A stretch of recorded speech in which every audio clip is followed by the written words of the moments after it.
our standpoint, 4 special moments in our careers that probably will not be forgotten. A chance to interview these guys. The legendary Bob Izumi, everybody. Folks, I've got him here sitting next to me, Gussy. I am with Cooper Gallant. Scott Martin, I don't think he needs a big introduction. What are you waiting for? What are you waiting for? Like an invitation? Personal invitation? Well, all right. Here's your personal invitation.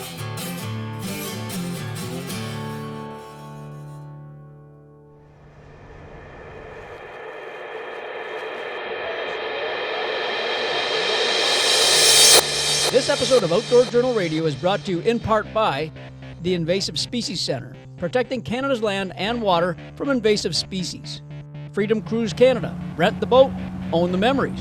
J&B Cycle and Marine, your home for all things power sports, boats, and equipment. And Sail, the ultimate destination for your outdoor adventures. Well, hello there. Thank you for joining us once again. Outdoor Journal Radio, the podcast. I'm Angelo Viola. He is Peter Bowman. Hello, hello. And it's always exciting to be next to Peter Bowman. Bowman. That's right. It's beau is right. nice in French, and then man. So you have a French-English flair of a nice man. Beau is right? what in French? Nice. Beau, c'est bon. Oh, c'est bon. Good. Not good. nice. Good. Good. Yeah. You're good. Good man. I'm a good man. You're a good man, Bowman. Peter Bowman. Don't let anybody ever tell you different. Ouais, monsieur. Ouais. That I mentioned today's show is very special for a number of reasons, not the least of which that It's very beau. Very good. we have Bowman here, the good man. Beau show. We have the good man. Beau show. Ouais. By the way, over there's Boba, over there's Dean, and somewhere over there's Nick. We're not quite sure where Nick is. Did anybody see? I saw him this morning. He was in. Oh, he was in? Yeah.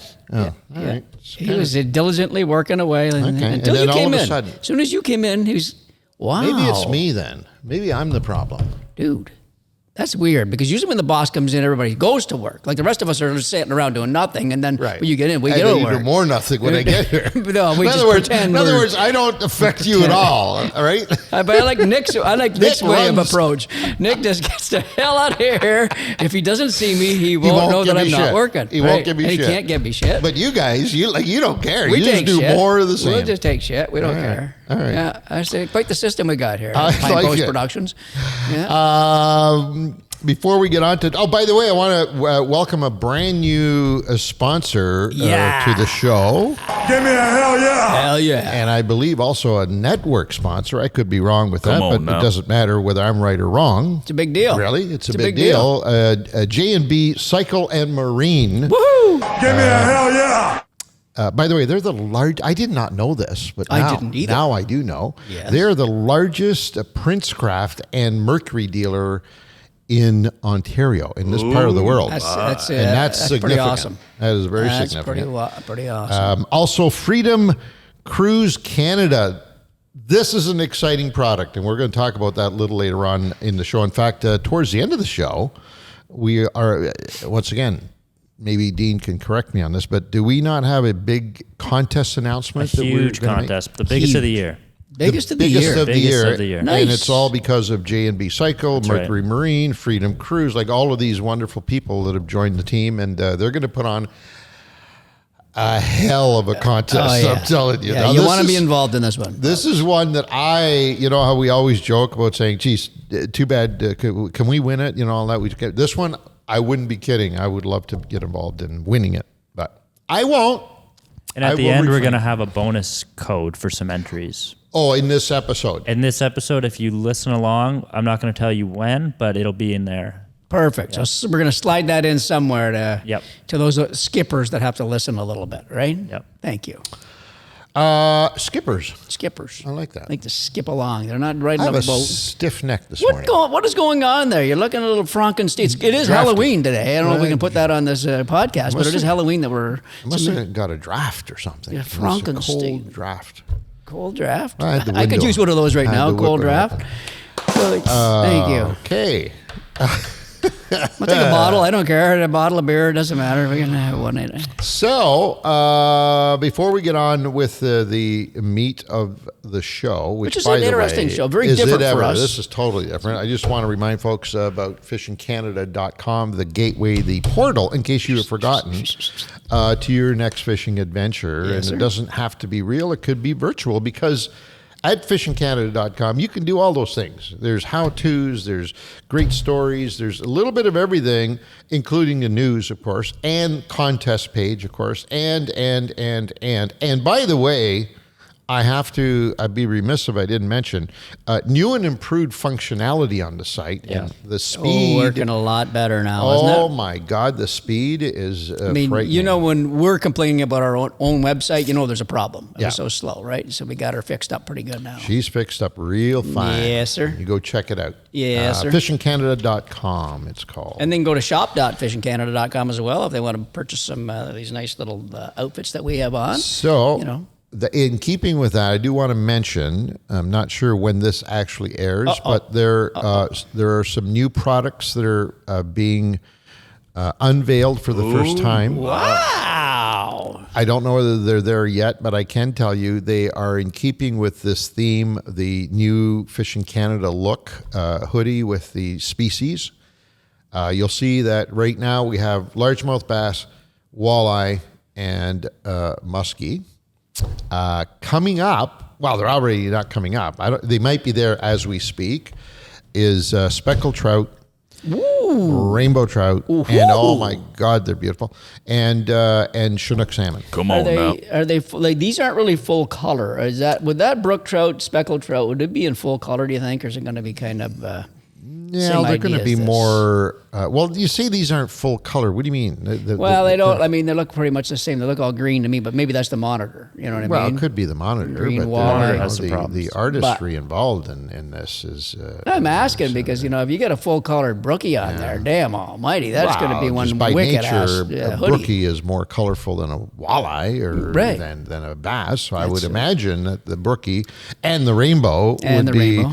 much more colorful. The Chinook, maybe good. not. It might be. you Good. know. I'm hoping so. It's a brown one. brook trout. A brown Chinook. It's a big spawned out Chinook. Yeah, we'll One do of a those big blacky dark, ones, yeah. big dark one. That's what I was hoping laying there for. half rotting away. That'd be Yeah. a nice image. How many are you going to sell them, Ange? A few, I'm hoping. Your next raise will depend on it. So let's pray together. How's that? Let's pray together. All right, that's all at shop.fishingcanada.com. Even our friends are going there. I just had a buddy that went there the other day too. So nice. it's good. They're enjoying the product. Everybody's enjoying the product. There's some good stuff there. I love these hoodies. I love those hoodies. But I also love the traditional Fishing Canada logoed hoodies. By the way, the new and improved version of those hoodies will also be on the site soon if it's not already up. So we're making them better. But I think they improved them. There were a couple of issues in terms of the stitch count. So they've gone, and I don't remember the numbers, but if the stitch count was 10,000 on the logo, now it's 15,000. So they've tightened up. So it's making They've it look made a little more nicer looking, detail, and the logo is actually larger by an inch. So Nice. you won't really notice that part. The garment itself is still the same, pre-wash, that nice hand hoodie. Probably the nicest hoodie in terms tell ya. of the feel. Nicest hoodie on. When you throw that can buy. sucker on, you could put that on without a t-shirt on, right? Just put her on bare chested. She feels real Ooh, good. I like that. Thank I you. do that a lot. Do you? Rub right against me. It's just kinda Oh, nice. on the treadmill? And with the logo, because you can feel it, and it's. You can touch the logo and touch and feel it. Yeah. You're a kinky bastard, aren't you? Come on now. We better move on. All right, so that's all at the store.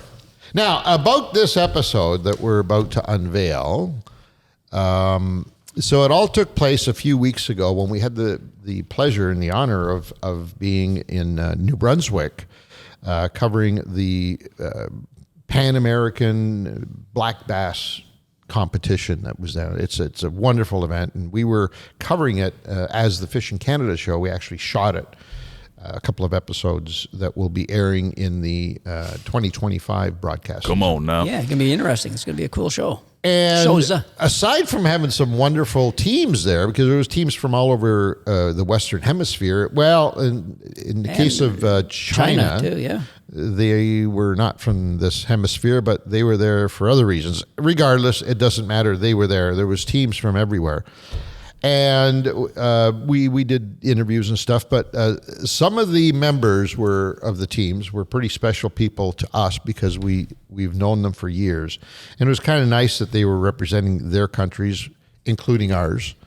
And so we thought we would take a moment of their time. They were gracious enough to give it to us. And do interviews of them that we would put on these podcasts. We were going to do them live from there, but then we ran into some logistical issues that we couldn't because of the event being live, et cetera, et cetera. So here they are now on this episode, and we're going to show you all four, I believe. Yep. Yeah. We certainly are. I'm going to show you all four of them. Big names of different. They're kind of the same caliber, but of different, maybe lifestyles. Just to be a name dropper, which I love being. Let's do that. Bob Izumi, obviously, everybody knows Bob. Legend in the Canadian fishing industry, also making a name for himself south of the border through tournament fishing. The Real Fishing Show was the longest running show up until recently. Bob retired about 3 seasons ago. Anyways, we did catch up with him and did an interview. What a great interview. Bob was so good in this whole trip. That whole trip that was on. He was the captain of Team Canada. Yeah. And how fitting is that? Yeah, absolutely. You can't pick a better person than that. For sure. Scott Martin, whose lineage is nothing short of royalty, as most people who know them will agree. His father, of course, being the legend himself, Roland Martin. Well, Scott's gone on to make a career for himself in the industry as well. And some folks might even say has surpassed what Dad did. Hard to believe, but regardless. He does. In a way. Especially from a digital standpoint. Yeah, he obviously hasn't in the tournament standpoint, but he has in everything else pretty much, right? But anyway, a great guy that we've known for a while. He's part of the Team Garmin folks that we work with, so we get a chance to chat with him every year. Scott. Yep. So he gave us Team USA, by the way. He was captain of Team USA. Captain of Team USA. So there's the two captains of North America, and then we've got an interview with Gussy, who's been on this show a few times. Jeff Gustafson, of course, who is the only Canadian Bassmaster Classic champion. Boy, he did her good that year. 2023. Man, 2023. That was fun watching that. That was so exciting watching that. But anyways, great interview with Gussy. And then we got Cooper Gallant.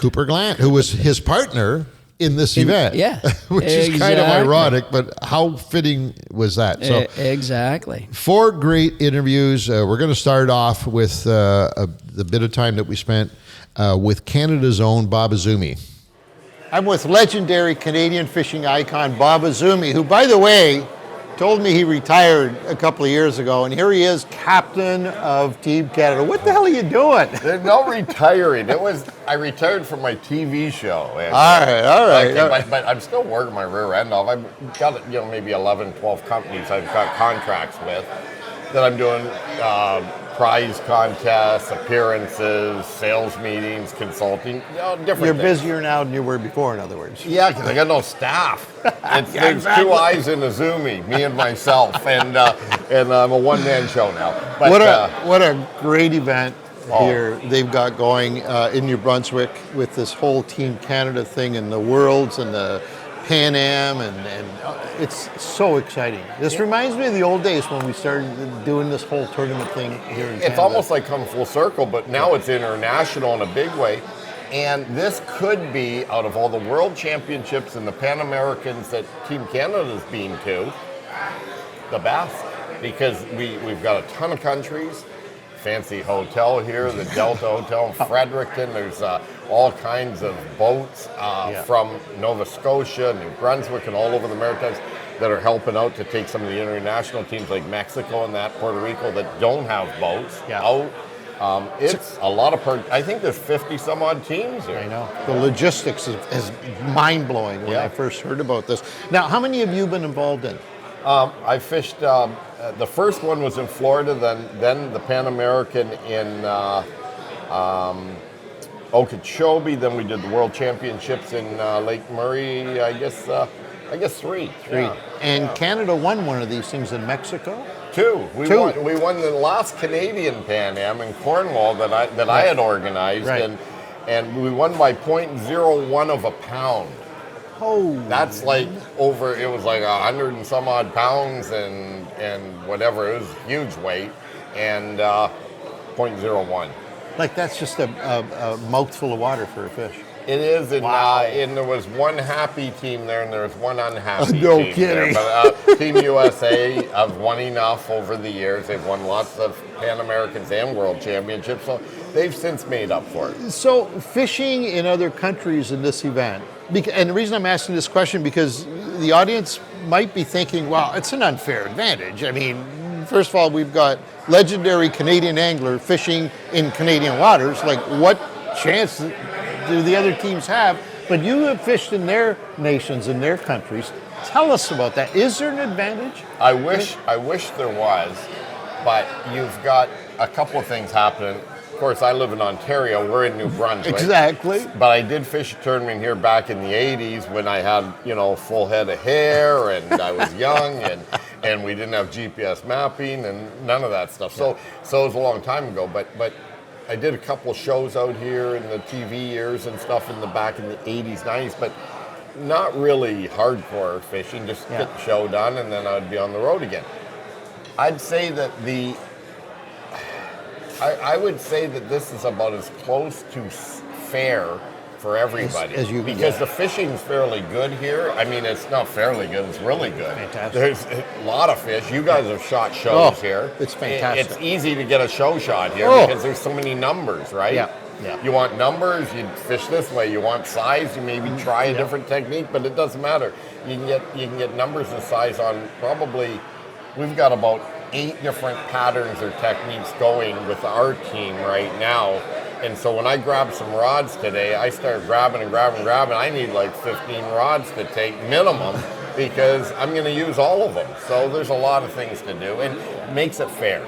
I think it's a level playing field as far as I'm concerned. Talking to some of the other teams, they've got members on some of those teams that have probably fished these waters even more than some of our Canadian guys have, right? Right. I mean, Maine's not very far away. Team USA have a guy from Maine, but we've got some folks from this province on our team, and actually 2 from Nova Scotia, which is a ways away. But here's the thing: is you've got great anglers here from all the countries, and you've got phenomenal fishing. It's going to be a riot. Oh my God, I can hardly wait to be honest with you. I'm just on pins and needles. I have to ask you, now I'm dating us, going back some 30 years plus ago, you were the keenest tournament angler that this country has ever seen for the one simple reason is that you were so keen. You were so competitive. You in your mind, had won tournaments before anybody even showed up to fish them. Do you still have that same drive? Do you still have that same burning desire to beat everybody? I do, but it's harder now. And, I think, what is it? Yeah, I've won like 70 or 80 tournaments and lots of bass boats and stuff. And 90s were good, 80s were phenomenal, 90s were phenomenal. Early 2000s were pretty good. And it's slowly gotten tougher and tougher and tougher. I'll tell you why. Is, as I get older, I get a little more set in my ways. And nowadays, technology is so good, both learning on YouTube and on-demand learning, as well as, of course, forward-facing sonar and all the side imaging and you can do everything now and look around to see where the fish are. You still have to catch them, right? Yeah. But it's fast track the younger guys to get really good. So my goal this fall is to get glasses or laser so I can be better than I am at forward facing, because as that little bait drops on that big 16-inch screen, I still am you can't see it. I need to put wear my reading glasses and put my graph this close on I know. let's call it 5'3" pedestal. Yeah. Because I'm You can't pushing lean down that. 5'7". But I look kind of goofy. Speaking of young competitive anglers, you've got one on your team. You got a couple of them, but one in particular, Coop, who is just lighting it on fire south of the border. Talk to us about him. Wow, you got Cooper Gallant, and then of course Jeff Jeffy. who won the Bassmaster Classic. Does that get under your skin a little? No, it makes me giggly because I knew Jeff through Gord Pizer when we did the radio show for like 30 plus years. Yeah. When he was like 12 or 13 years old, I met him at Gord's, and he'd hang around while we were there for the Kenora Bass Tournament. Then he got older and won the Bass Tournament when he was like 16 or 17. So, but Coop is once again another one of these guys that I've watched over the last bunch of years kick people's rear ends in tournaments in Ontario and then go down to the States, and hey, he's won tournaments there too, and he's going to continue to win. That kid lives, eats, breathes, drinks fishing. I mean, he's hardcore. He sleeps in his truck sometimes. Is he a young Bob Izumi? Well, somebody at Mercury told me that the other day, that's what that reminded this person of. And I think he's got more of a want because he's more focused than I was. Because, I was doing the TV and the radio, similar to what you do. Yeah. All those years when I was, and I still compete a lot. I mean, I'm doing as many tournaments now as I did in the 90s, 80s, but I'm trying to be more focused. But, in his case, he's 100% focused. Oh, he's right? so keen. He is so keen. And I love his enthusiasm. Such a nice guy, and so is Gussy. And, we got two of the nicest full-time professional anglers on our team to complement all the other great anglers on it. So we're pretty good.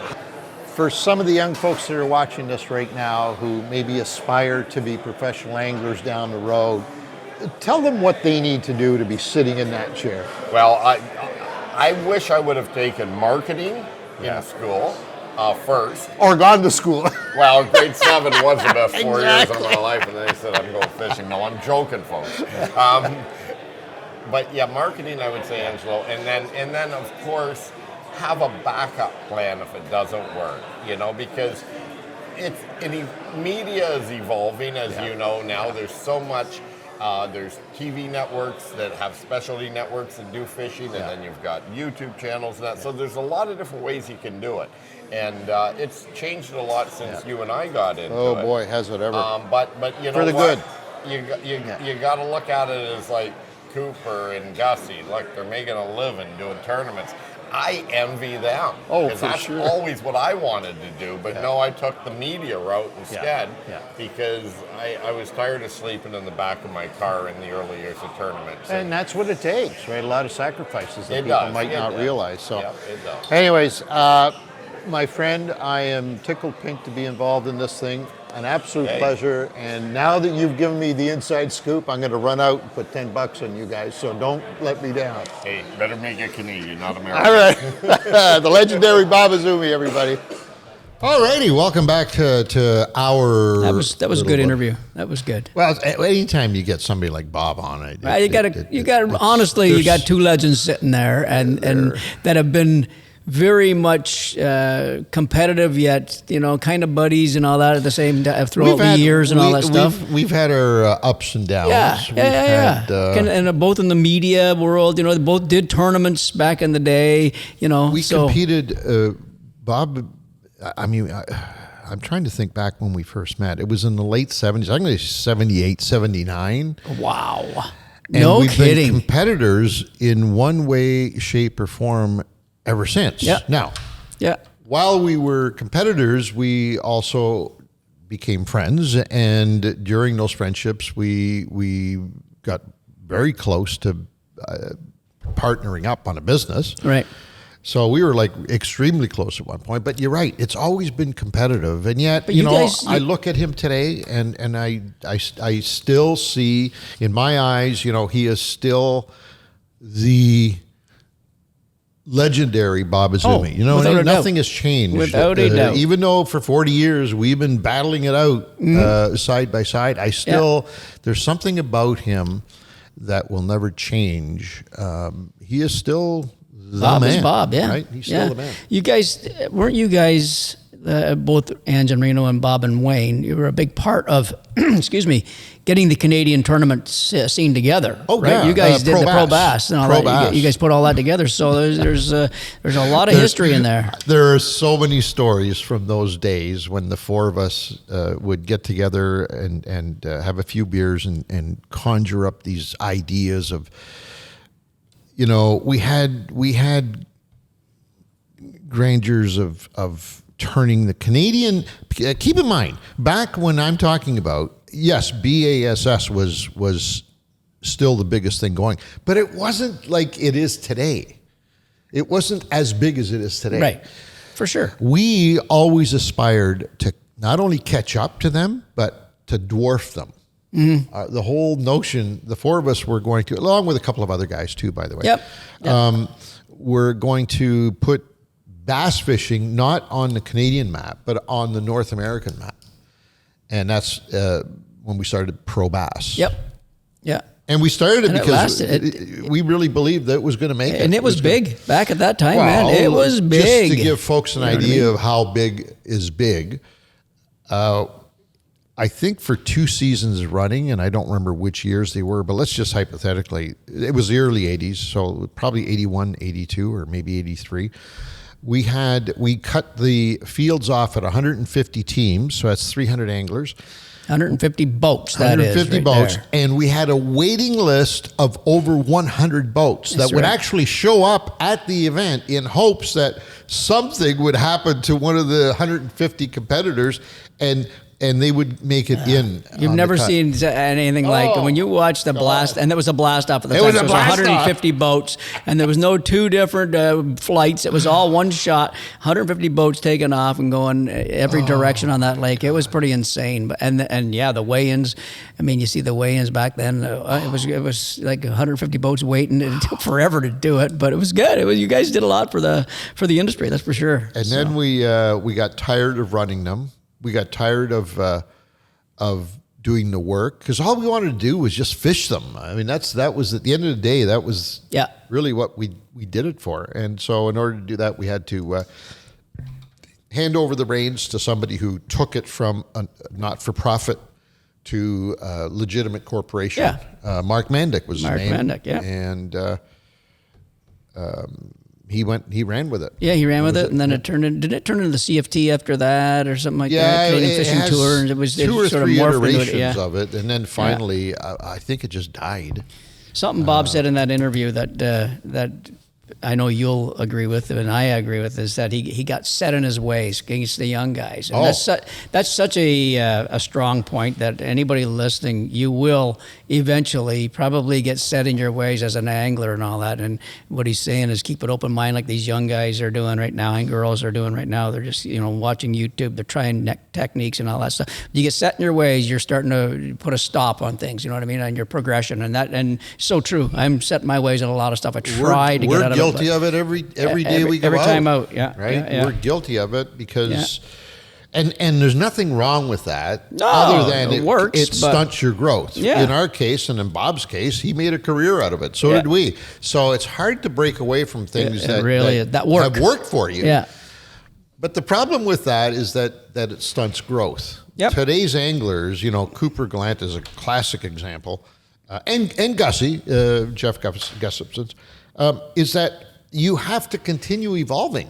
Yep. Yeah, without a doubt. Because today, more so than ever before, everything's constantly changing, including the environment, which means that these fish are evolving and changing Sure they are. and readapting to their conditions and surroundings, which means that the anglers should be following suit. Well, some old geezers like us, we get so stuck in our ways that sometimes it's difficult, especially if you have some success with your tried and true ways of doing things. It's almost impossible to make. Oh, yeah. And I think that's Bob's case. But I got to tell you, I admire him for at this stage in his life and at his age to still Still go giver. out there and go, right up against some of these Yep. world-class young superstars. I mean, Yeah, just yeah. the fact that he's doing it, Absolutely. good on him, man. Absolutely.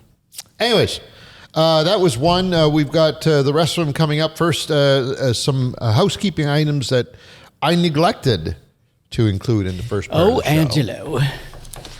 Listener feedback, Mr. Bowman. Let me get back to that. Listener feedback by Cody Goodchild via Facebook in response to a video discussion of Ange and Pete releasing an out-of-season muskie by not netting it and shaking the hooks off a boat side. We didn't want to put the fish in the net, and that was at Killarney. Yep. That we did that, and it was a week before the season, and we said, you know what, we don't need to put that fish in the net. And Ange could see it was very easy to pop the hooks out. So Cody says, you can also net it and cut the barb tips off the hooks. Hooks are cheap to replace and saves fish from having barbs ripped back through their lips. Compounding bolt cutters are a must for safely releasing muskies, and that's so true. In that case, we didn't need to for a couple of reasons. So compounding bolt cutters, you'll see probably only muskie anglers carry them as a tool because there's not many in the freshwater world. And what it is basically it's the big bolt cutters that you have out there. Well, these are just a little wee set. They're the best ones are made by a company called Knipex, Knipex, I believe it is. Expensive as hell, but basically it's just a little wee set of bolt cutters that you just cut the hook off, whatever hook is in the fish's mouth, like that. You leave that little wee piece of hook in there. The rest of the hooks are all out and everything else. And it's a quick release, and the muskie angling community does that a lot, and it's great for the fish, sort of like that. So if you want to get a set of those now, they're not cheap. They are like $80, $90, maybe $100 or something like that. They're expensive. They're big. They're a little clumsy. But not really big, but they're 8 inch. They're 8 big inch. enough when you're trying to. I mean, if it's just on the side of the fish's face, then you're okay. Then you're It's okay. easy. But in most cases, if it Going is in the there, mouth. you're gonna be able to release it without cutting them. But once that bait goes inside of the mouth area, then I hate putting anything in there. Yeah. I mean, I get you. listen, the perfect solution to all of these discussions, which is going to happen sooner or later. It's happening already now in some parts of the angling world, and that is barbless hooks. You know, I mean, that's Some really places the answer to all of this, but it's not going to happen unless it's mandated. It's not going to happen unless, jurisdictions, there are jurisdictions here in Canada that mandate it, but, we have to do it as a whole, not as a country, but as anglers. No more barbs. Then problem solved. Yeah. Problem solved with probably, I'm going to say 90% of the problems of releasing a fish without having the clumsiness of putting in a pair of pliers and all that stuff. Let's be honest. The barb on a hook was made to stay in. That's why it's there. It's made to stay in the fish's mouth, right? Yeah. And so what does it mean when you remove a barb? What's it mean to the angler? Yeah, there are probably statistics somewhere that will tell you that you'll probably lose a few more fish. If you're not experienced, you'd lose a lot. Yeah. Like if you can't keep tension on it, like if you're No, it's new, true. you would He's lose true. a lot of He's fish. making a great point. I You have to know how to fight a fish. At the end of the day, though, it's just going to teach you. Eventually, you will not be a novice angler, and eventually you will. So a novice angler. Okay, so let's say that the failure rate for keeping a fish on your line for a novice, let's just say the failure rate is like 60%. I'm going to go over the halfway mark. Small price to pay. It's going to teach the angler to become a better angler quicker, number one, but more importantly, it could save, especially novice anglers, releasing fish. That's another recipe for disaster, by the way. It's one thing being a novice angler and keeping a fish on a hook, but it's a whole other thing too, trying to release a fish as a novice angler and handling it and doing more damage than not. So at the end of the day, I believe that barbless is a win-win-win for everybody, including the fish, now, my opinion. Only. 1 out of 10, is it going to happen? Barbless, let's say all around Canada and then all around everywhere. Let me ask you another question. If I could just answer that with another question. In your lifetime, which is going to become a reality? Barbless hooks, globally, Yeah. or mandated life jackets in a boat must be worn? Which is going to happen in your lifetime? Well, mandated life jackets would happen before the hook thing. For You sure, really in my believe that? opinion. Yeah. And I'm hoping to hell it does happen. You believe that that so will good. happen before the hook thing? Eh? Yeah. Okay. Yeah, I do. Wow. I think that, because I think one, there's an absolute must for one, and then it's helping the fish in the other one for sure. But that saving lives on the waters, just it's a no-brainer, really, to be honest, right? But I to me, both of them are no-brainers. To me, Yeah. the fact that we're discussing that as a what if, I find so totally- go back to my question now. Is it going to happen in our lifetime? No way in our lifetime. globally. Well, keep in mind, a lot of the countries, speaking globally now, a lot of them are already barbless. I don't know more countries. I know part of our country is, and certain for sure. certain types of fishing are already barbless. Mm-hmm. So we're probably a lot closer to that than we may think. And my answer to your question is yes, I think we will see it. I think we will see it before we see Canada mandate the wearing of life jackets in all water vessels. I could see tournaments adopting it, I especially think- now with the pushback of people saying it's here's too the easy. weird one on the tournaments to me, boys. So we'll get into this a little bit. I watch a lot of tournaments. Mm-hmm. A lot of these guys are wearing their inflatables to drive the boat, and then they take them off and put it in the seat. An inflatable life jacket. So I don't, unless if they have another that's- life jacket in the boat, That's right here. then it's legal to do. It's right there. You're right. It's mental. If they don't have another life jacket in the boat, it's illegal. Actually, you have to wear an inflatable all the time. Maybe it's not. Maybe it's not in those areas. Maybe not in the U.S. Maybe Here in, by the way, just what he's saying here in Canada, if you only have inflatables on your boat as your life-saving devices, they must be worn at all times. by every person So over you- 16 years old. Over 16. However, if you have the traditional big, whether it's the keyhole or some of the other flotation devices, they don't necessarily have to be worn. They can be stowed in the bowels right. of the boat, which Right. I find absolutely ridiculous. Yep. They force you to have them on the boat. And think about how ridiculous that. No, seriously, let's just think about I this. love you when you go, you always do that. That's They your. force you to spend money. You're being, as boating people, forget just as anglers, the Canadian government is forcing you to spend your hard-earned dollars on life jackets that you must have in the boat for everybody that you have on your boat. So you have 6 people, you have 7, 10, whatever that number is, you have to go out and spend your hard-earned dollars buying the life jacket that will perhaps save their life at some point. They're forcing you. But they stop there and say, and by the way, we really don't care whether you use them or not. We really don't care whether you save a life or not. We really don't give a damn. I just want you to spend your money buying them, and then you can bury them in the deepest, darkest part of your boat, never to be seen by light again. That's what they're doing. What we're saying is, you've already gone to that point of making these poor folks spend all this money on flotation devices for their boat. Then why don't you do the right thing? Go one more, the final step.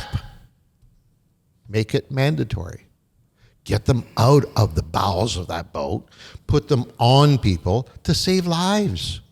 That's what they're for. No, they're not. They're for the government to force you to spend money and pay taxes, by the way, on that, in order to do what? Take up space in your boat? It's ridiculous. It's ridiculous. It is. It sounds weird. We always harp on it. These inflatables nowadays, folks. Honestly, they are. When you wear them, you'll get so used to it that, I mean, the first thing we do when we either for the TV show, for a tournament, or for our own fun in the boat or our own fishing, we throw that little guy on there, and it's non-existent from the rest of the day. You're so used to it. It's not even.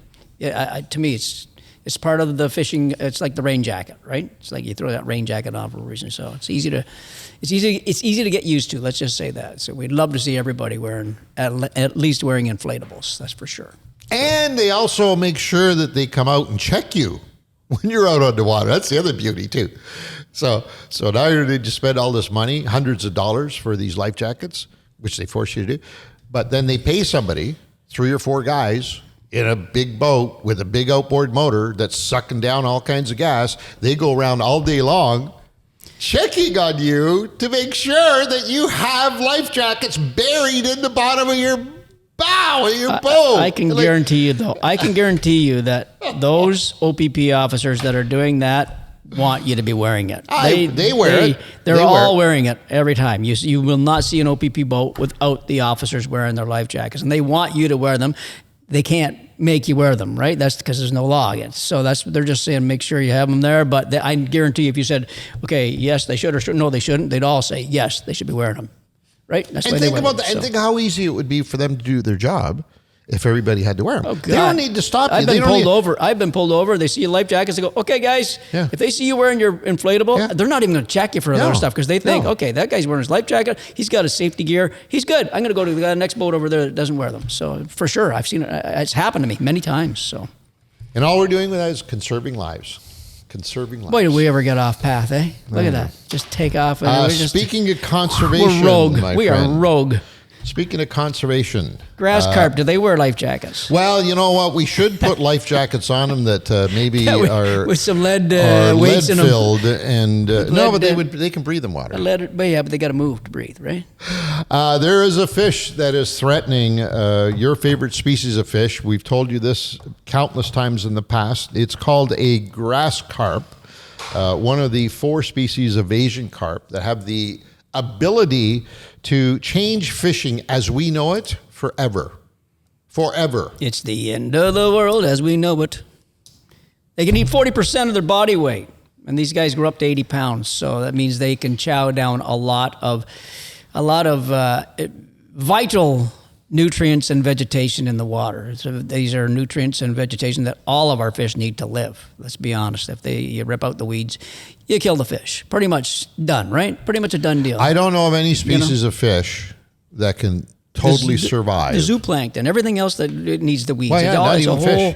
It's a whole ecosystem that can be ruined by these fish. So, and that little character on the screen is the reason why we're doing these pieces, by the way. If you're not familiar with this creature, you better get serious about it, because although there are supposedly no established populations of grass carp in Canadian waters, there is DNA evidence that would lead us to believe that they are here. Mm-hmm. We just have not found any populations of them that are actually reproducing. So there have been sightings, there have been recovery of some grass carp in our waterways. And as anglers, I guess, I don't want it to sound like this is a vigilante thing, but I guess it is a vigilante thing, because that character there is the bad guy. That's the outlaw.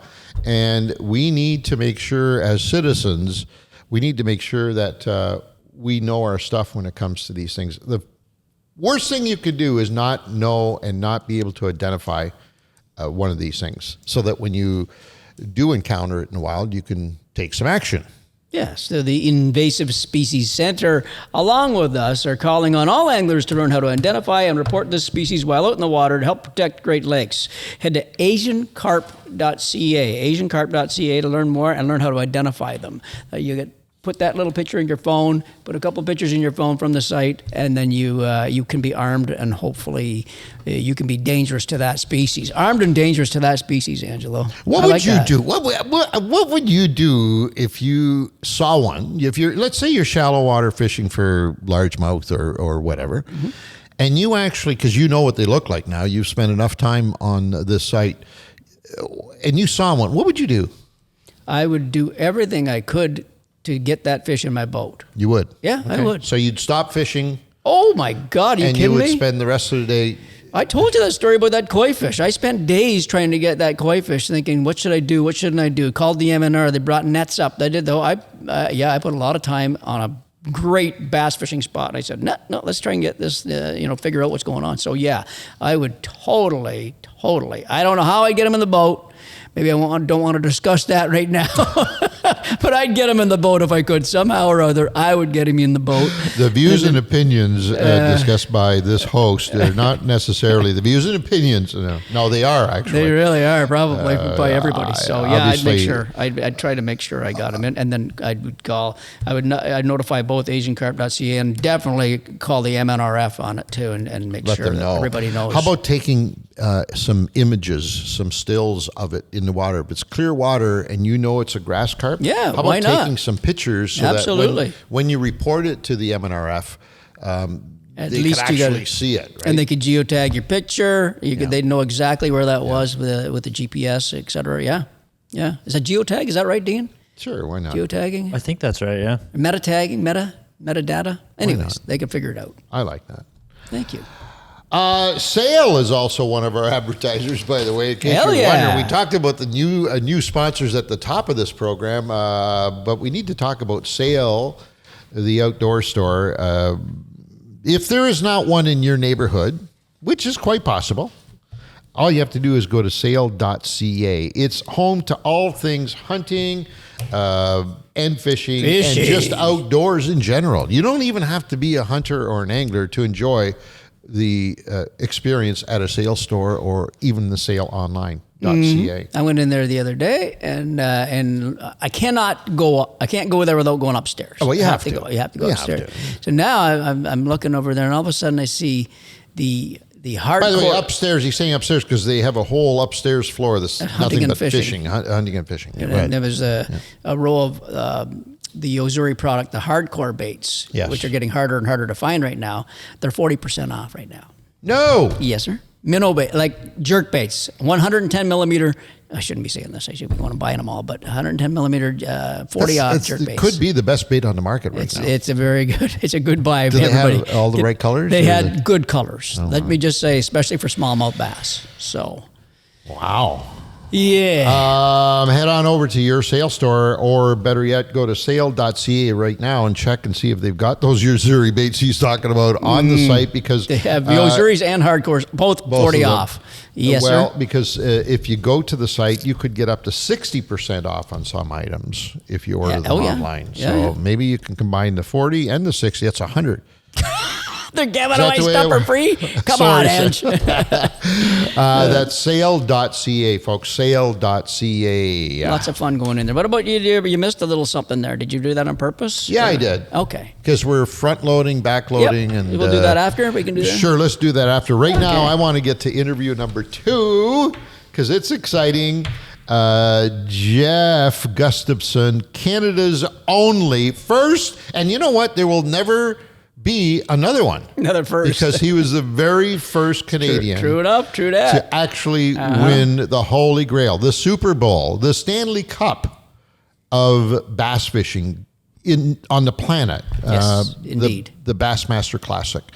And he's, first of all, just such a wonderful guy but in terms of an angler, he is a machine. He's a beast. An absolute machine. Here's his interview that we did in Fredericton with him. All right, the big moment is upon us, folks. I've got him here sitting next to me, Gussy, Canada's first and only Bassmaster. He's a world champion. I don't care what we want to call him. Congratulations on the win. We haven't had a chance to talk face to face. What a thrill this country. I know you probably didn't feel it on the water that day that you won the big event, but this whole nation, angler-wise, was just on their feet cheering, man. Congratulations. Yeah, Great no, job. for sure. Like in the the days following, it was pretty awesome. The messages and just the how happy people were. Oh, my and God. hey, it's a year and a half later. I still, at like a few times a week, have those moments of like, I can't believe that actually happened. And you know, for anyone that fishes competitively, that's the dream event. And yeah. there will be, I'm predicting there will be more Canadian champions in the future, but there's only one. There's only one that was the first, and you will always have that distinction, my friend. Yeah, well, I you know, I have to hear about Chris Johnston was the first to do that. You know, win an elite series, win an elite FLW series. tour, and he just won Angler of the Year. Those guys are know. top notch, and it's a good crowd in Coop too to be associated with. What makes Canadians so difficult to beat? What makes them so tenacious? Why are we doing so well now when in Bob Izumi's era it just wasn't happening? What's the reason? I think a number of things. We got, obviously, like, it's a lot easier to get information now. We can go to Florida or Texas and, you know, get on YouTube, and you can kind of have an idea of what kind of fishing you're going to do. The second part of it, and you hear this from all the guys, you know, from the Johnsons and Coop, northern anglers in general.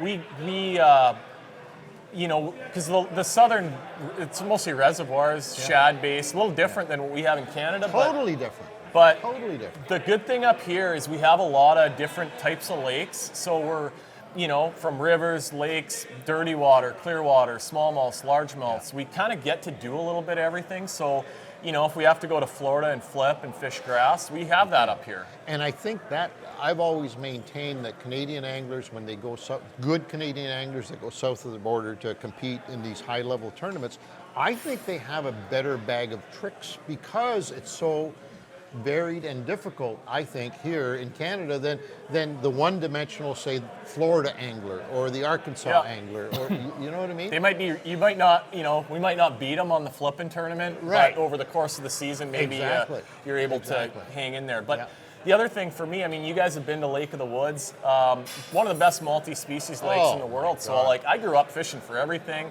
and you know, early in my career, lakes where I could go and fish a little deeper, use my electronics, just like, it may sound weird to people, but like just hours and days of sitting in an ice shack looking at a flasher gives you a lot of confidence in your electronics and using them and how fish react to your bait. And this is going like 2D flasher time. And now with the forward sonar being so such a big deal, I'm a little behind the 8 ball on that, so I've been playing catch up a little bit the last couple of years. But it's all just time, and you know, I love fishing, and I caught the bug at an early age, and just I like catching anything. You're the prototypical Canadian kid turned big time fisherman, as far as I'm concerned. There was an image of youngsters that might be watching this program of what you can expect if you dedicate yourself and work hard at your passion like Gussy has. The rewards are fantastic. Obviously, it has changed your world completely over the last year and a half, to the point where you're now here in New Brunswick fishing on Team Canada against the rest of the world. And how exciting is that? It's a privilege. It's awesome. And I'm fishing with Cooper. So my God, I can't even imagine that. We're Talk pretty about good the dream buddies. team. Yeah, I know, for sure. I get mostly lickings from him, you know, throughout the course of the season. So I'm excited to get in the boat with him and learn a few of his tricks, maybe.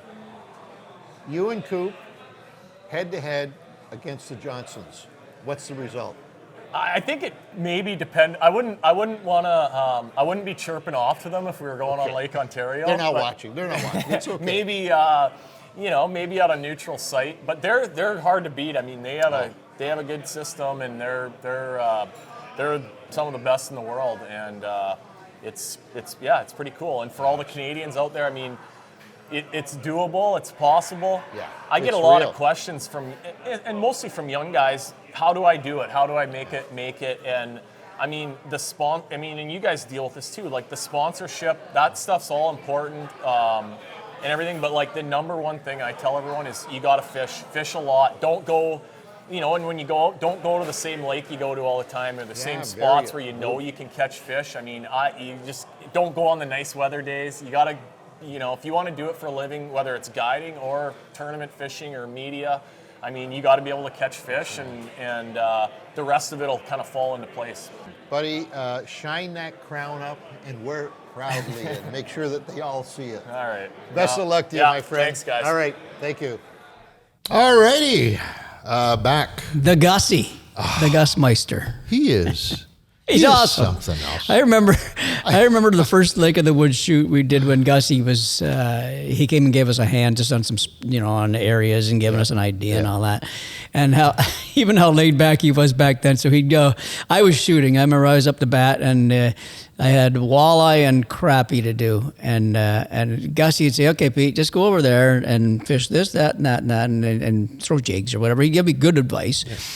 But it was the best thing. It was what I look back at Gussy and he'd be sitting back in his boat talking to everybody. His feet would be up on the motor. He was just like almost so lazily relaxed. And that was his whole attitude the whole time. He's such a relaxed dude and confident. He's the guy we all want to be. Yeah. And he put us on to I remember catching a couple of walleye, like 26, 27 inches real quick on jigs. And he says, do you want some crappies? And he took us to the most obscure spot on Lake of the Woods and said, there you go, Pete, right there. And Crappie's Gussy, just try it, and boop, boop, boop, boop, boop. He just knew. So he's a smart angler, that guy. And he's totally unassuming too. That's what I love about Gussy. It doesn't matter. Like, this guy is the world champion bass angler. He is, on a shelf with maybe, well, for sure, with no other Canadian, but in terms of angling community, he's probably on a shelf with maybe a dozen. Well, a dozen anglers. Has Roland Martin ever won the Classic? No. He's done what Roland Martin has never done. Roland Martin qualified. Think about that. I could be wrong, but I think he qualified for 27 of them and never won one. Yeah. Gussy Canadian boy. Gussy does it in his first time out, or second time out, I think it is, right? So you think he qualified the year before? Yeah, I'm not sure. I know he won a tournament on that same body of water before, and he was a favorite going in for sure. If it was you and me that had just won this thing, like, we'd have the shirt and the hat and the ring and the belt and the hell yeah and the entourage and the thing. This guy, like, you would never even know it. Like, he is just so unassuming. And that's what you love about him. Yeah. And, we said during the interview, the prototypical Canadian young angler, well, he is. He is what we think every young Canadian angler should be or is. And that's Gus. And Gussy, another thing about Gussy, for those that just see him in the Classic and just see him fishing bass tournaments, this guy is a stick on every species alive, especially like Lake of the Woods is a perfect example. If you look at the species list in Lake of the Woods, Gussy is top notch on any and every one of those things too. So he knows a lot about a lot of fish. So. And don't forget, he cut his teeth on hunting. Oh my God, the guy's a whitetail beast. Hunter extraordinaire. He's a guide, right? He guides, or was before, a whitetail guide, wolf guide. I don't imagine he's guiding too much Probably these days. Not much, yeah. Maybe that time of year he might, because there's maybe the tournaments are over. Maybe he does. We should find out. I didn't ask him if the money went to his head, but I should have. I see, with a guy like him, I don't think money is even a part of it. Reinvested into the tournament world for sure, because he needed it back then. For sure, you still need it now, but the things are changing as we speak. But yeah. Anyways, very exciting. Awesome guy. Hope you enjoyed that interview as much as we did. Having it in the news, we didn't do this in the first section, but maybe we weren't supposed to. This is an interesting story. Yeah, speaking of Americans and in keeping with the whole tournament thing, and 2 American anglers fined for overfishing walleye at a tournament. Once again, walleye rears its ugly head in the tournament thing. Yeah, right? And a U.S.-based walleye thing too, right? Before it was northern U.S., Minnesota or somewhere like the Michigan or something like that. Yeah, there's the Max Wilson. We'll say names because they were named. Sure. Max Wilson and Isaac Lasik from the National Walleye Tour event held in Sault Ste. Marie in Michigan. The Sault Ste. Marie in the U.S. side, because there's 2 Sault Ste. Maries. Following the event, the investigation was launched, and after allegations were made that Wilson and Lasik broke Ontario fishing laws and subsequently won the tournament, the investigation went on to say that one of them, Wilson, retained 6 walleye in Ontario waters in the Royal Channel Lake Huron, and Lasik caught and retained 5 walleye in the Ontario waters. And apparently the limit is 4. right? Okay, yeah. I believe in that. In these, so it doesn't say. So let me see if I get this correct. Yeah, I got a theory so on this too. the tournament number that was deemed to be legal was 5 fish.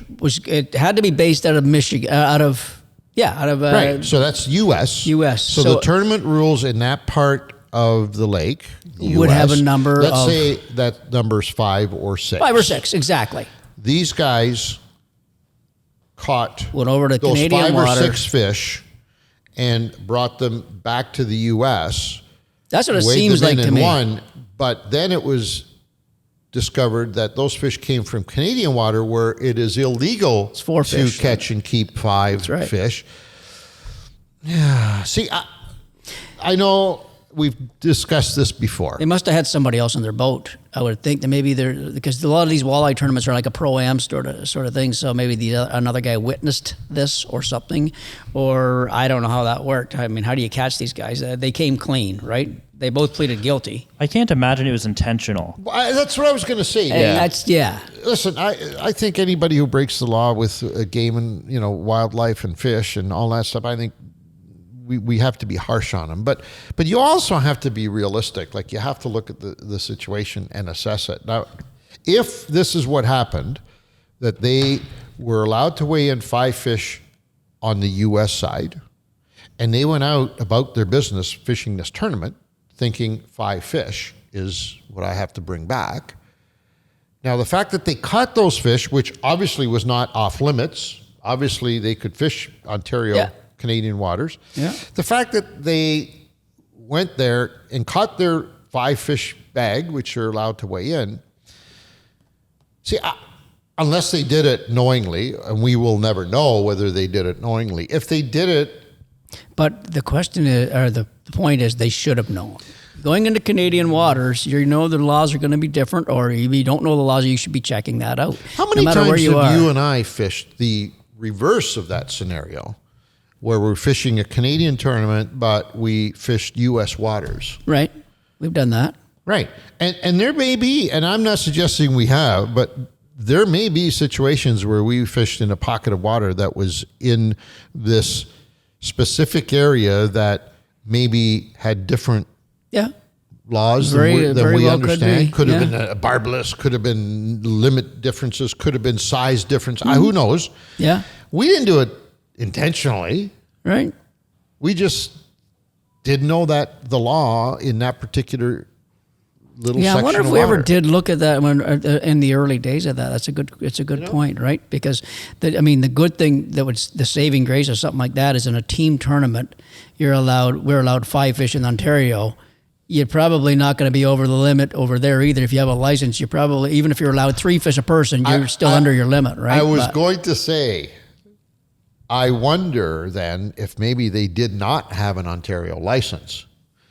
Because if you have an Ontario license, you're right. You should be aware of what the rules and regulations are in Ontario. And I'm wondering, maybe these guys didn't have an Ontario license? Well, because you'd have to pick between conservation and sport, and right there it tells you what. Exactly. So yeah. So, yeah, there's But probably more. wouldn't they be charged with fishing without a license as well, though? Well, something like that. Yeah. Yeah, it's kind of So- gray. I wish somebody could explain that, but this is the story that we got. I know Dean and I both talked about it, and we wondered if we had the same questions as Ann just having right now. So they got fined 5 plus 3, so $8,000. 5,000 for Wilson, and Lakich was 3,000. So both for over limit. Wow. That's it's an interesting one. I'd like to get more, like you said, get a little more detail on that. Yeah. In keeping with our interview theme that we did in Fredericton, New Brunswick earlier this year, while we were filming a Fishing Canada episode that was covering the Pan American Black Bass Championships that were held there in Fredericton, you had a chance to interview a young Canadian up-and-comer. The youngest Canadian probably tournament angler right now, at least in the, I'm assuming so, in the BASS side for sure, is Cooper Gallant. Yeah, Cooper from Ontario, another Ontario boy, Southern Ontario. Let's listen to it. Okay, I am with Cooper Gallant, who is Canada's youngest active professional bass angler on the circuits. Coop, How are you, brother? Good. How are you? Good to see you, man. Happy to be here. I'm happy you're here. I'm happy Gussy here. I'm happy Canada. This is a great event. So, as I said, Cooper's is the youngest elite angler of our 4 professionals we have out there right now. So we got Gussy that's fishing with Coop right now, and then we have the Johnston brothers as well. Cooper, first off, before we get to this stuff, let's talk about how you got to this level. So start with your Ontario stuff, because I know you were kicking butt, like you were doing well. I know you're a humble guy, but you were kicking butt in Ontario, and then we'll talk about the nation and the elites. How does it get here? Yeah, so I started tournament fishing like back home, like club stuff and a lot of stuff through Ontario Bass Nation. So started doing that stuff, the high school and junior program. Yep. And got to fish with a lot of really cool people growing up, learned a lot. That's a key, isn't it? That's a key right there. Yeah. Yep. Okay. Time on the water. I spent as much time on the water as I could. So did the high school program, the junior program.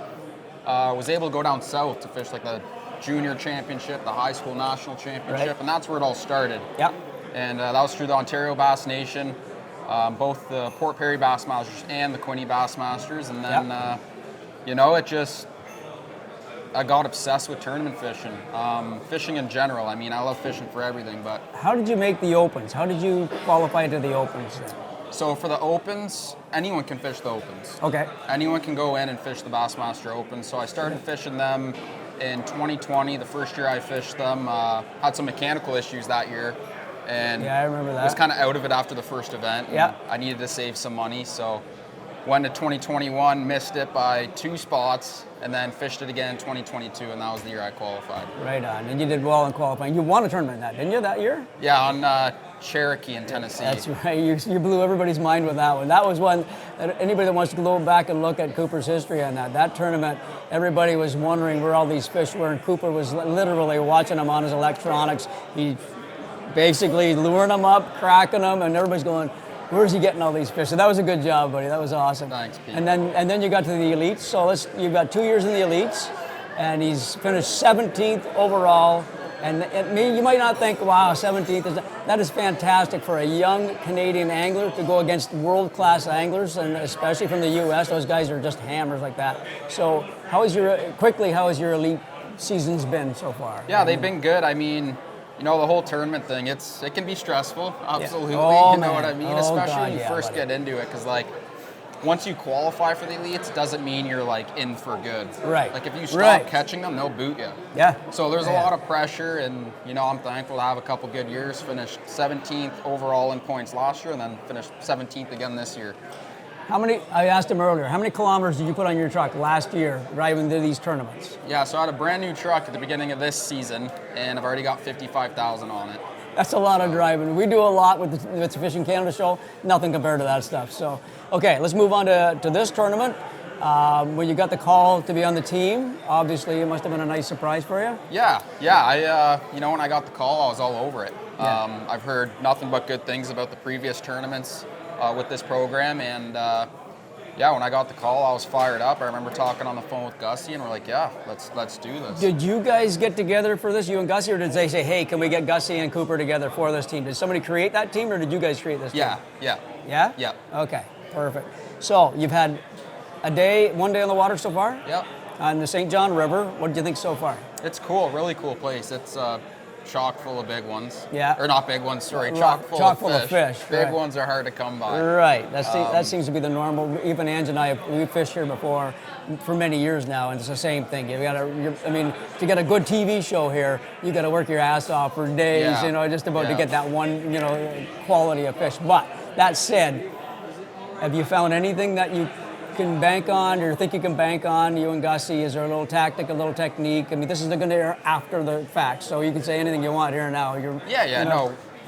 It's just one of those things. Like, we were out yesterday, and we had 2 good bites, and we caught a lot of fish, didn't catch many big ones. Like I said, there's a lot of fish out here. We're just going to we have one more day practice, so we're kind of still really open-minded. We're not really 100% sure on what we're going to be using, what we're going to be doing, but... Tomorrow, do you have a game plan for tomorrow's pre-fish day? So you got one in now, so you found out what you did the other day. What are you going to do tomorrow to try and find them? Yeah, I think we got to talk to the team again too, because we're all working together, right? So that's a key. That's a good one. Yeah. Yeah, we're gonna talk to other guys and see where they want us to go, and we're going to tell them. Like we're working together, so we don't really have like a set in stone game plan. But by the sounds of it, I think we're going to go to one section of the lake on the lower end. Right. And apparently there's not as many down there, but some of the guys are getting bigger bites. So we're going to go down there and. Now, is the whole team going to go down, or just you and Gussy? From what I know, just me and Gussy as of now. I'm sure other guys will be down there, but yeah, go down there, poke around, and that's go a key from there. for this tournament. It's a key that all other tournaments you cannot use a cell phone, right? And I mean, especially your elites and all that. In this tournament, they encourage you. Like these guys can call Joe Ford, they can call whoever they want on the team, like call Izumi up and say, hey, what's happening, right? Yeah. That's going to be a big thing, right? That's got to help. Oh, absolutely. It was funny. I was saying the other day, I'm like, this is kind of weird. Like I feel like I'm breaking rules. I'm breaking rules, but we're not. It's Exactly. actually like something that the whole team wants everyone to do. Exactly. Work together and keep everyone posted. Predictions on the win for weight. What do you think? 2 days fishing in this water. What do you think might win? Like for the top first place winning yeah, weight? let's say the final overall. I'm going to say 17 a day. 17 a day. I think that's a pretty damn good guess. That's my guess. That's Cooper Gallant fishing with Jeff Gussy Gustafson on the Canadian team, buddy. Knock him dead, brother. Appreciate it. Looking forward to it. We're hoping for you, bro. Thank you. All right, great interview. Thank you. Great interview. How wonderful is it for some kids to be watching him right now? And Oh saying, my God! Because I could imagine. because it's so achievable. Oh my God! Right, Yeah. what he's done is so achievable so and far. It's I don't know if it's out there as much as when you and I were young, or maybe there's out there more. I mean, in the inspiring these young, just angling, tournament angling in general, because it almost seems like the license numbers are down and all that kind of stuff. So are the kids really in there, and are they enthusiastic? But I know the ones that are. Then they watch a guy like Cooper. I'm telling you, because you remember you and I as kids when this Roland Martin. I watched. The first time I ever got to see him on television, I just died. I just went to heaven. I said, "What the?" And that was later in my life. You know what I mean? So, but just so these kids get to see a guy like Cooper and all the other guys. But I mean, Cooper's so young. It's so cool, and they absorb it and they lap it up, and he's their man. You know what I mean? I remember meeting him and his dad at a I think it was the Toronto Sportsman Show.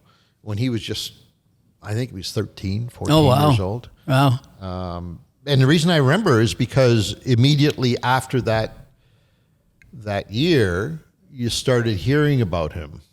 You know what I mean? And you started seeing him more. Exactly. And I The said, name kept that's coming. the guy. And what I remember about meeting him for the first time at that show was how keen he was. Oh God! You know, we meet a lot of kids with their dads, and they're keen. They're all wonderful kids.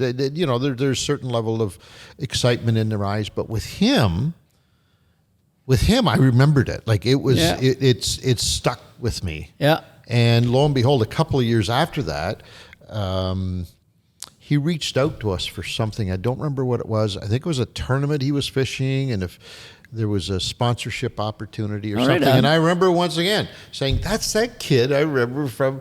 And then he actually entered one of our contests on fishingcanada.com. That's right. And ended up winning. So his name has always been floating around from the first day that we met him. Forgot about the contest, And now he's Coop. I mean, he is as hot a stick, I think.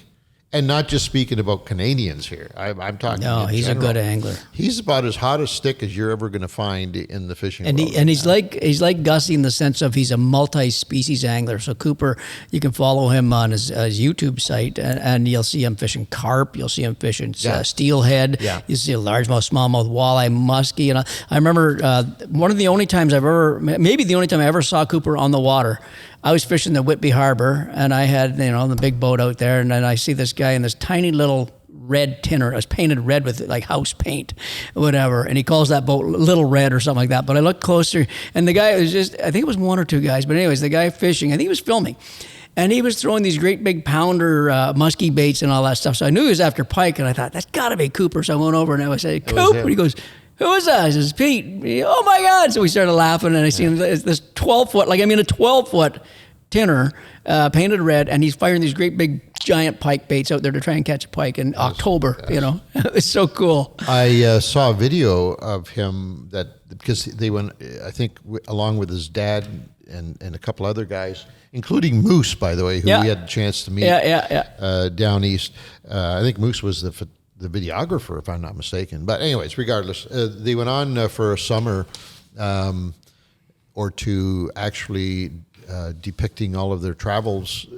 A road trip, wasn't it? One of those road trips? It was like a road trip. And talk about great little productions, man. Oh, dude, those guys do a good job. Cooper and his brother, they do a great job. He's not one-dimensional, for sure. No, that's for sure. And I think it won't be long before he will be the next Canadian that will be crowned south of the border as the big... He's going to win an elite for sure. Oh, that's a given, right? Yeah. So, yeah, for sure. Fan question of the week, my friend, brought to you by fishfindermounts.com. Yes, you gotta like fishfindermounts.com. Fishfinder Mounts. I was talking to somebody just the other day. Yeah, look at that setup. Look at that beautiful setup. With Talking a nice to somebody just the other day, a good friend of ours. He said, "What are you guys doing? How do you figuring out this whole thing with the poles? And how do you? I'm trying to build." And I said, "What are you doing? You're wasting your time. Go to fishfindermounts.com. Oh, he's trying to build his own? Yeah. I said, what do you do? And this guy's got more money than God, okay? So he's asking me how long, and then should I should go to fishfindermounts.com. Why are you wasting your time, for They God's have sake? so many different options. And buy what you need. Yeah, that's funny. That's especially if he has money like that. Anyways, the question is submitted by Kevin Bryant from Ontario via email. And our email address is info@fishingcanada.com, or you can do it through Facebook or Instagram. Kevin's question is, how often have you introduced someone to fishing for the first time? Did they stay with, fall in love with it, fall in love with it, or really didn't enjoy it? Good question. I think I'd like to get a little more in depth as to what he means by introduce, because if it's just introduction in passing, we've probably done it a million times in our careers. Right. If it's actual hands-on introduction out on the water, that's obviously a little more workable number. Right. For sure. I'll give you a very tough, it's tough to find that person that's never fished, because most people have sampled it in one way, shape, or form or another. And off the bank, went at a cottage one weekend. So they've a lot of people have tried to fish, right? I don't know when modern day, again, I'll go to the modern day angler, maybe not so much, or the modern day kid.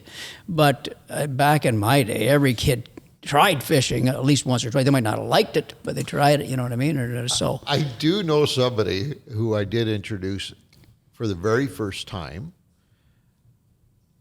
as an adult, not as a kid. I'm an adult now. And did I fail, or did he, in other words, did he... Right. Did he stick with it? Stick with it? No. And the only reason, if he would go fishing, if I called him tomorrow, he'd go fishing tomorrow. With you, with me, not with himself. He's not really into fishing. Is that right? And that's Ian Mucher. Oh wow! Right? Yeah, I could see that. And if I called him, he never fished up until then. Wow! If I called him, I mean, he'd go, but he wouldn't go tomorrow though in this weather. In this weather, he would say, Ange, could you call me next summer? Other than that, I can't think of the scenario where somebody had never fished before, and I had the opportunity to take him out, fish, and then follow his path. But it's very tough. Tough. The interview you just did with Coop, that young man, we met him, as I said, early in his fishing life, and maybe we had something to do with it. Maybe we played a part in convincing him to. I bet you we were a part, a little small percentage of convincing him. I know, like this summer, I took out my boys and their friends, so one or two of their friends, and I know they don't fish a whole lot, and they had a great day out there. So I'm hoping that maybe they'll fish some more. I have no idea how that's progressed and if they will or not, but I know they had a great time. We caught some fish. I showed them some, little tricks and the fish finder stuff and all that. And I think it made an influence on them. It was just a fun day out in the water for me, just having the boys out there and getting them all catching fish and all that. So Ange and I certainly try. I know you do it when you go up to the Balsam Lake there with the kids and all that stuff. So we certainly try, and hopefully it makes an impact on the kids and on the future for sure. But I don't know. It's hard to say. We don't follow it. We don't document. Yeah, it's hard to follow. Yeah, but I think anybody who has an opportunity to influence, especially a child, but just a human being in general, anybody who has the opportunity to influence them to spend a day out there can be on the banks of a river, on a lake, on a boat, just out there. If you have an opportunity to reach out to another human being and take them out there for the first time, please do it. Yeah. Please. Yeah. Because you could be changing their life forever, right? And, or even the person that's been out a little bit here, a little bit there, doesn't get out a whole lot. Get them out too if they want to go out and they keep bugging you. Get them out because I guarantee you that means there's some passion in there. They can't get out. They don't have a boat. They don't have a truck. They don't have whatever. And you know what I mean? So get them out there and they're going to love it. Now I know what's going to happen. Ian's going to call me. Now that he's okay, when are we going out? I love it. That's awesome. Anyways, our final interview of the Big Four that we did down in Fredericton, New Brunswick, earlier this year is now non-Canadian. But already a legend in the fishing community south of the border. I mentioned at the top of the program, I mentioned that he has great lineage and pedigree because he is the offspring of one of the greatest, most recognized, winningest professional anglers on the planet, and that is our good friend Roland Martin. He is Scott Martin, son to Roland. All right, joining us now, Scott Martin. I don't think he needs a big introduction, although I will tell you, for those of you who might not know, aside from television personality, aside from tournament superstar, he's probably one of the hottest things on the internet, both YouTube, Instagram, followers galore. Oh, welcome, Scotty. I appreciate you having Thanks me for here. taking the time. Oh, it's our pleasure. And captain or co-captain, is it, of Team US? Yeah, captain. I've been captain of Team USA now for, man, I'm not sure exactly, 5 years at least. No kidding. Yeah, we had that little blip with COVID, right. Kind of slowed things down. We kind of lost track there for a bit. But I think it's been since 2019 we've been doing these. And it's been so much fun. Okay, first of all, I got to ask you, how do you find the time? Like, well, how do you find the time to do all this? Yeah, no, it is becoming more difficult. But good thing is we do most of these events in the fall, and all of our tournament season is kind of dwindling down in August. So it's it's the off season for hardcore tournament fishing. Right. So you've got a little break in the works action. out good. So Scott, tell us about this event. I mean, you were one of the original guys involved in this one. How did it come together? And tell us a little bit about it. Well, Charlie Evans and then Tony and John Knight and they all reached out to me, with this idea, and I'd heard some chatter about it. Yep. And Charlie Evans and I have done work together for many years through the FLW Tour, and Charlie said that he wanted to get involved, but he was real adamant about getting me involved as well. And I just enjoy it. It's my honor to be part of the team and be part of it from the beginning and be a voice for this because for me, I've been fishing tournaments for 25 years. I'm the Bassmaster as well. All 25 years, yeah. So starting is in the year 2000 on my pro side on FLW, and then finishing up now with the Bassmaster. It's just, this is neat, and what I see for the future of fishing, it was special to me. Here's what happened. Whenever I went to the first event, and I was around Team Canada, Team Mexico, and the guys from Africa, Team Africa, South Africa, and I'm looking at them and I'm talking fishing to these people that are around the world. And in my mind, I thought, America's really the only place people bass fish. Of course. But yet I'm talking to the South Africans and they're ate up with it just like me. And I can see it in their eye and hear it in their passion in their voice. And then I meet, the people from all around the world, France, Italy, Spain. And I realized quickly that bass fishing is loved around the world. Oh. And so what a great opportunity to help spread that. When you look at North America and you look at what's happened over the last 20 years, 25 years, really 40 years from when my dad started with Ray Scott years ago, maybe even 50 years. I might not even going back far enough. Yeah. But where it's gone to in North America from all the tournaments to then high school events, college events, and now where we're at. And then you say, man, what else can we do in North America? I mean, there's not a whole lot more we can add to it. We can keep adding people. Sometimes people forget that. I'm glad you brought up the school thing, because south of the border, it's a big thing now. In high school and college, you've got college programs for tournament fishing. It's become huge, and I'm not going to try and fool you for 1 minute, say that it's on the same level as golf or tennis, but it's huge. In terms of sheer numbers, I'll bet you it is there. I don't know of a school, honestly, a high school or a college that doesn't have a fishing team. Not a single one. I mean, it's amazing. Yeah. And so I look at this and say, okay, this is what's happened in North America. Now we have an opportunity to do that same thing worldwide. You know, think about where the sport's going to be in 50 years from now in Spain and in France and in South Africa. You know, it's just How many cool. teams have you got on this circuit, we'll call it? How many teams for Team USA? How many boats do we have? How many countries? Sorry, not teams. How many countries are involved? I don't know the exact amount for this particular one, but it's quite a bit. Quite a bit. I know there's I know China. I think China's here, which is awesome. It's crazy. You know, and I think there's 9 or so. That's what I'm kind of thinking. That is absolutely nuts.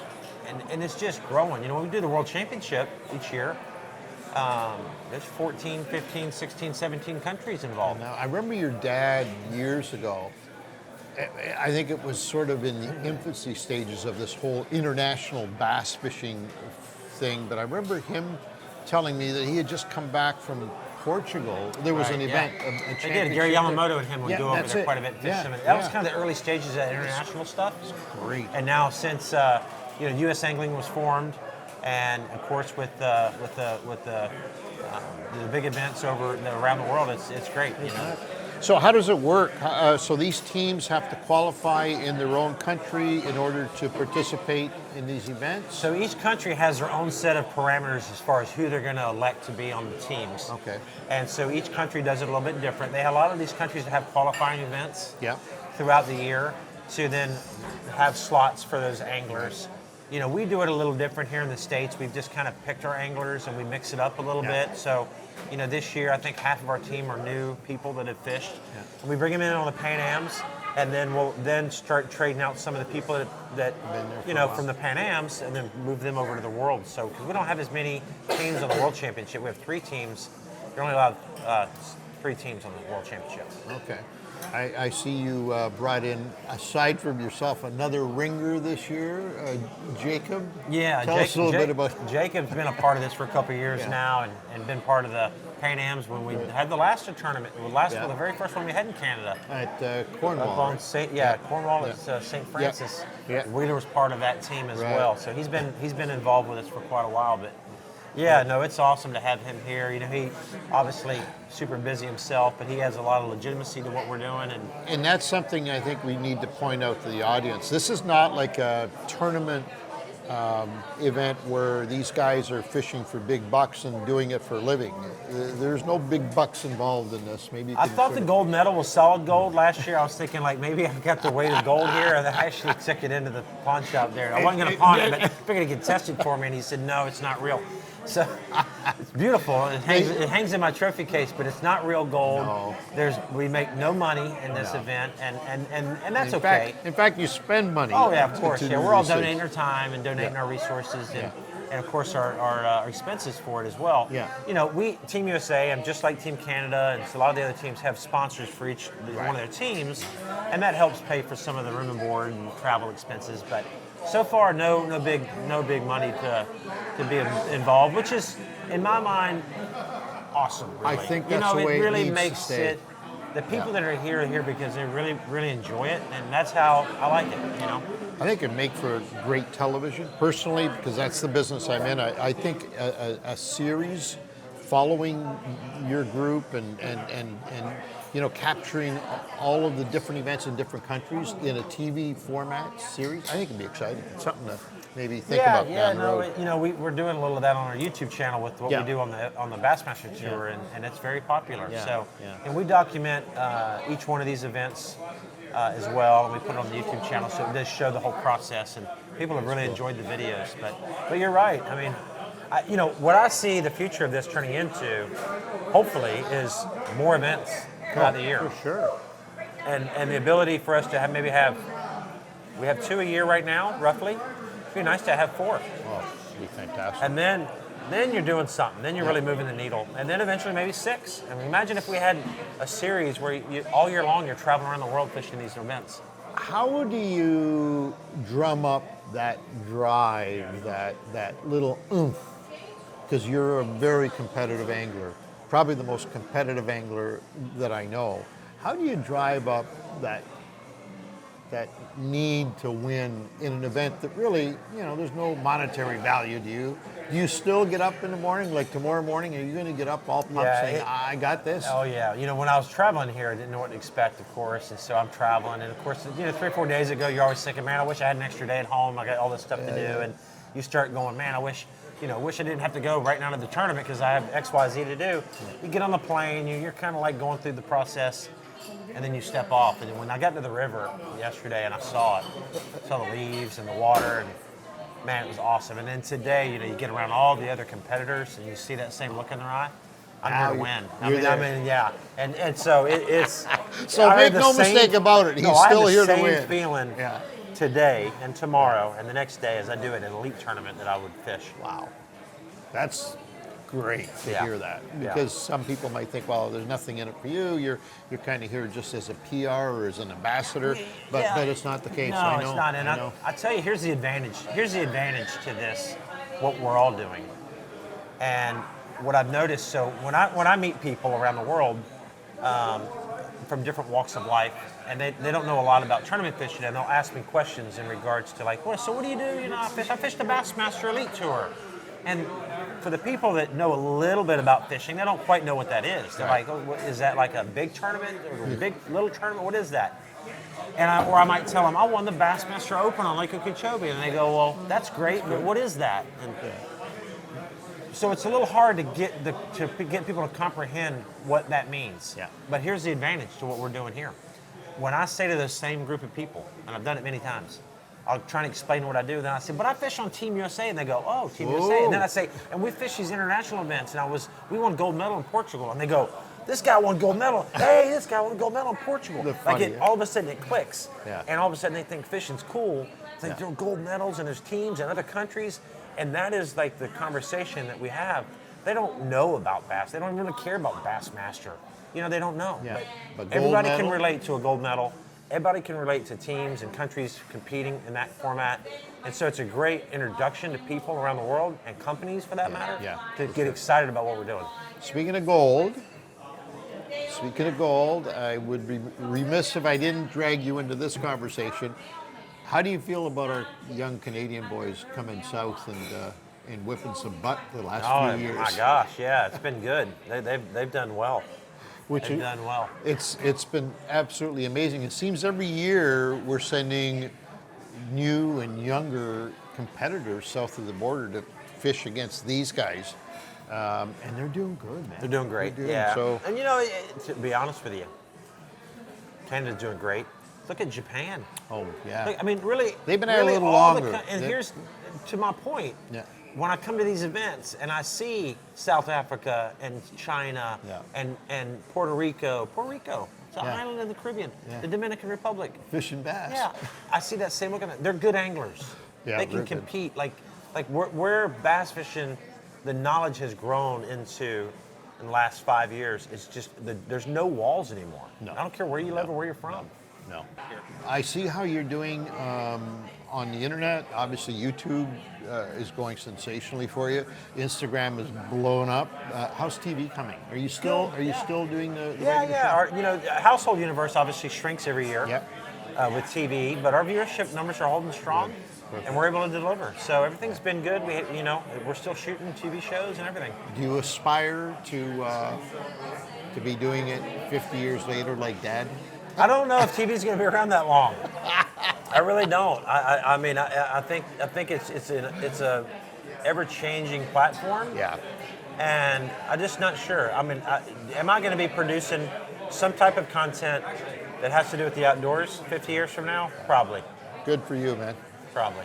Buddy, thank you, and the best Yeah, of luck. thank you. I want you to finish a strong second. All right? We'll try. All right, good luck, buddy. Scott Martin, everybody. All righty, Scott Martin. That was good. You know, I Strong second. I like the way you ended that out there. I look at him and I see Roland.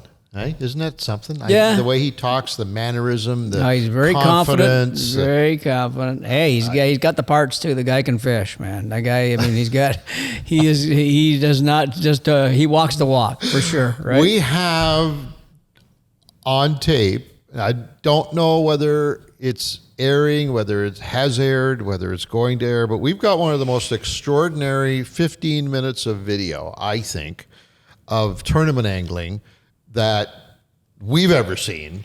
And that was with Scott and his partner, Ryan, trying to land what turned out to be a 3-pound fish. But I looked on Scott's YouTube site. It's not up there yet. So I know he has the footage. We gave him the footage, but he hasn't put it up yet as far as I can tell. So it's extraordinary. It's you do not want, cool. if you get a chance to find it, it may be on one of our episodes, I'm not sure, but it's an extraordinary Well, we'll have moment. it definitely in Fishing Canada. This episode. When this episode hits the air next year, for sure. So. But yeah, that was, I can't believe he's been at it 25 years already. It seems like he was just a kid. 25 years. Do you remember when he was just starting out? He was a kid. Yeah, I remember. The one thing I remember the most is we were shooting with Roland when he was fishing. When Scott was fishing a Champlain tournament, and he says, "Guys, that was just Scott. I was just talking to him. Excuse me. He's got about 200 bedding fish marked. 200. He says, "Dad, is that enough?" And I said, "I don't think it's enough, Scott. You better get out there and get another 200 beds." He told Scott to go and get 400 beds, and then he knows you're going to maybe. And Scott won that tournament, I believe. Yes, if I'm not he did. mistaken, I remember he won that that. story. Yeah. So.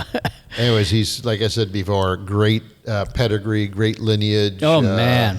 And just a wonderful human being too. He's such a great ambassador for fishing, for the American fishing team, for the outdoors, any of it. That's why he's doing so well on digitally on his YouTube and site and stuff. People just gravitate to him. Yeah, He's great choice of captain on that team too. You know what I mean? You need somebody that's well spoken and can catch fish in the whole 9 yards and keep the team together. He's the perfect guy for that, for sure. Anyways, I hope you enjoyed it. It was it is, from our standpoint, 4 special moments in our careers that probably will not be forgotten, a chance to interview these guys.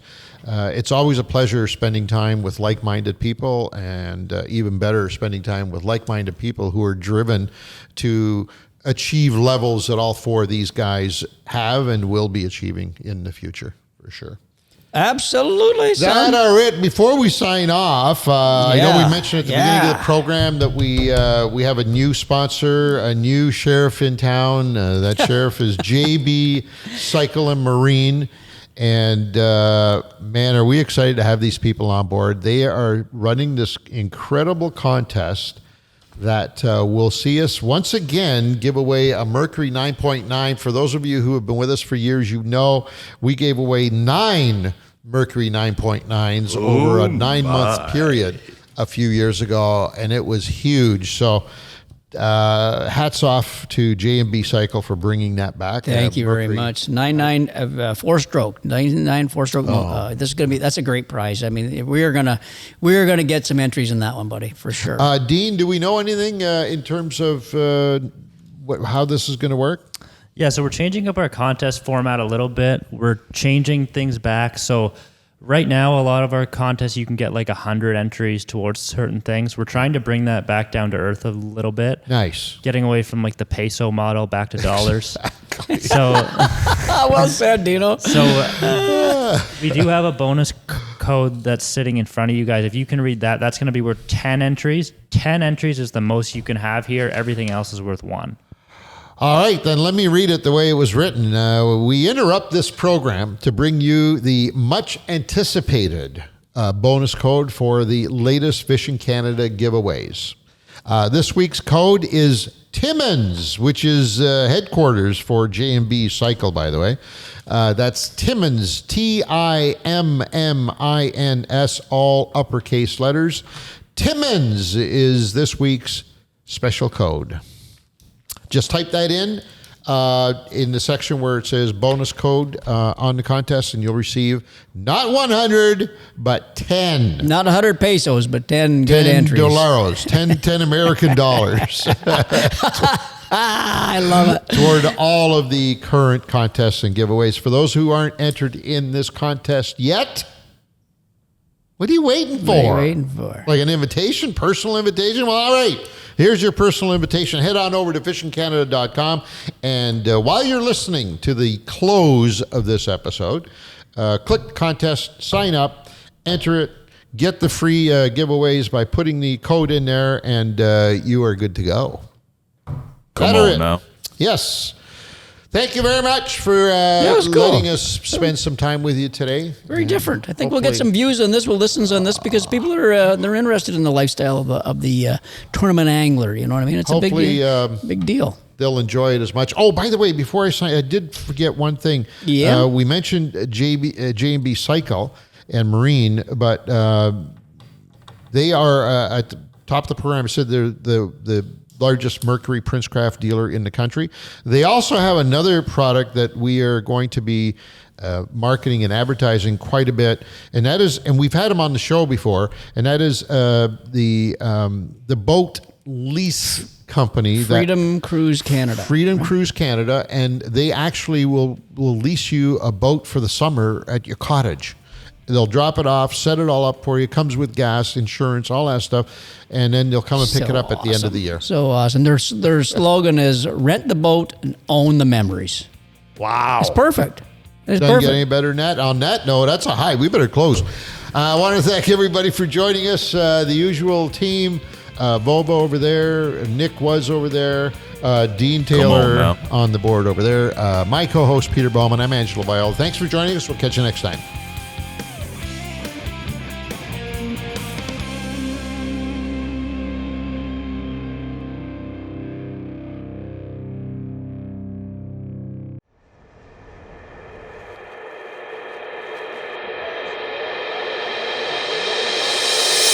This episode of Outdoor Journal Radio has been brought to you in part by the Invasive Species Centre, protecting Canada's land and water from invasive species. Freedom Cruise Canada, rent the boat, own the memories. J&B Cycle and Marine, your home for all things power sports, boats, and equipment. And Sail, the ultimate destination for your outdoor adventures.